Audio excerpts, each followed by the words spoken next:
So this is a time lapse of my Monday morning demo.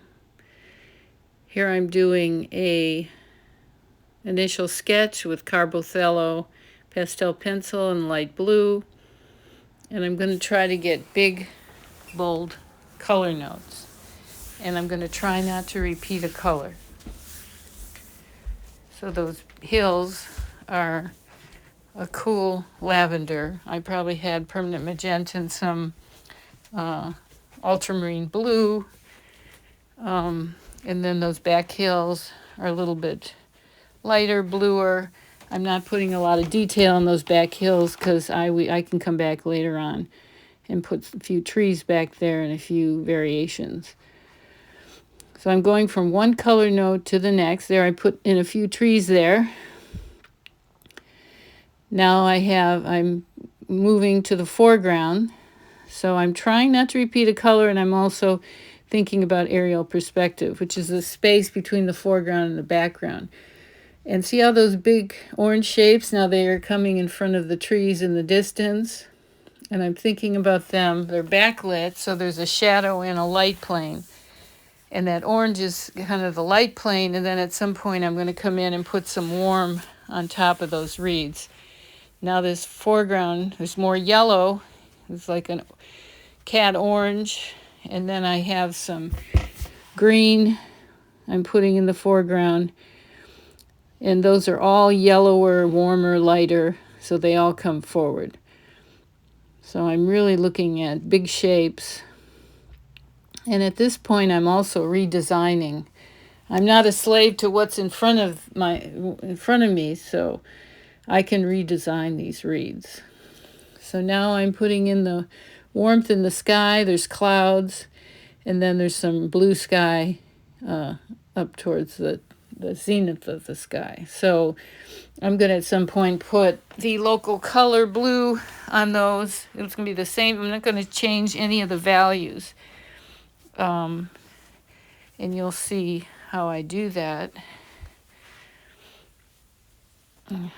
So it gets a little bit green, blue towards the horizon, and then it gets less green and more towards the cooler red as you move towards the zenith of the sky.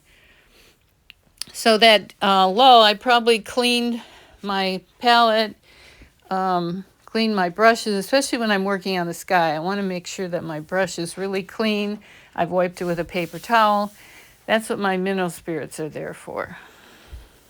I don't really use it a lot to spread my paint. It's mainly there to keep my brushes clean. And I load my brushes, especially when I'm doing the second layer. So when I put the color down, I'm not picking up the color underneath. So now I'm adding the local color of a cool green to those background trees. The blue, you can see I've added to the sky, and it's looking more believable. And I'm just now reconsidering all my color notes.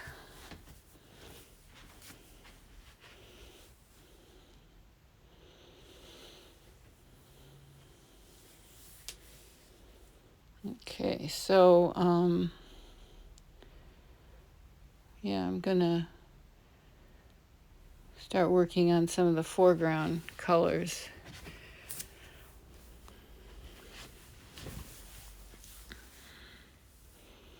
But that first lay-in is probably the most important. If I don't get that right, I'm going to struggle the whole way through the painting, because that's kind of my structure and form. I've laid out the painting. I can already see the painting in my mind's eye. So that's a really important step. And I'm simplifying the shapes. I'm just putting the essentials down. Then I can come in and put detail. But I have a plan now, and I know where I'm going with the painting. So this is the hardest thing to teach my students, to get those big, simple shapes.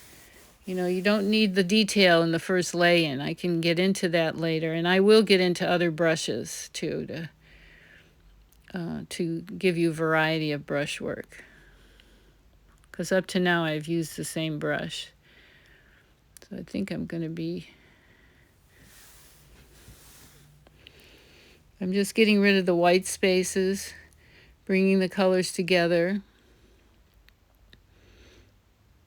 The flat green in the foreground is warmer than the green in the background, so it stays in the foreground. But even with those reeds, there's light and dark patterns. And it's, like I said, it's backlit, so you're going to have some shadow notes at the bottom. Okay, so I think we're getting, let's see, I think I had I used, I'm going to be using a fan brush at some point. Yeah, here's the fan brush, and I'm coming into different brush strokes, indicating some reeds. I'm not putting it all over because you don't want it all over. You just want in a few places to enhance the painting, to add variety to the brushwork, kind of change it up a little bit so you've got some interest. So at some point I'm going to, saw this board in half. This is a 12 by 9, so it will be a 6 by 9 painting, a small study. And I will take it into the studio. I'll clean it up, fill in if I have any white spaces, sign it and frame it, and then somebody can purchase it, put it on their wall. Anyway, I hope this has helped in the explanation of how I start and how I work on the painting.